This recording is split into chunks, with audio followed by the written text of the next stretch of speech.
ઝઘડિયા તાલુકાના ઉમરલા દો વાઘપુરા ગામે મદ્રેસાનો વાર્ષિક ઇમ્તિહાન કાર્યક્રમ યોજાયો। વિગતે વાત કરીએ તો ભરૂચ જિલ્લાના ઝઘડિયા તાલુકાના ઉમરલા દો વાઘપુરા ગામે મદની દીની તાલીમ ટ્રસ્ટ સંચાલિત મદ્રેસાના વિદ્યાર્થીઓ માટે વાર્ષિક ઇમ્તિહાન એટલે કે પરીક્ષા કાર્યક્રમ યોજાયો। કાર્યક્રમમાં વિદ્યાર્થીઓ પોતાના ધાર્મિક અભ્યાસનું ઉત્તમ પ્રદર્શન કર્યું। મદ્રેસામાં અભ્યાસ કરતા બાળકોને હસનુલ કવાઈદ એટલે કે કાયદો, અમ્માપારા અને કુરાન શરીફ એમ 3 વિભાગોમાં તાલીમ આપવામાં આવે છે। યોજાયેલ પરીક્ષા કાર્યક્રમ દરમિયાન મૌલાના જાવેદ ઉમલ્લા અને હાફિઝ મૌલાના સફવાન રાજપારડી દ્વારા વિદ્યાર્થીઓને વિવિધ ઇસ્લામી પ્રશ્નો પૂછીને પરીક્ષા લેવામાં આવી હતી। પરિણામ મુજબ વિદ્યાર્થીઓમાં શ્રેષ્ઠ પ્રદર્શન કરનારાઓમાં પ્રથમ ક્રમે મહેનુર અસલમ ખત્રી, બીજા ક્રમે હુસૈન ફિરોઝ ખત્રી, ત્રીજા ક્રમે ખાલિદ શાહિદ અહમદ ખત્રી। આ ઉપરાંત સફળ થયેલા તમામ વિદ્યાર્થીઓને તેમના વાલીઓ અને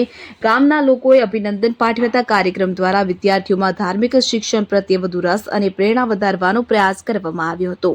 અબ્દુલ રઉફ ખત્રી, ઉમરલા।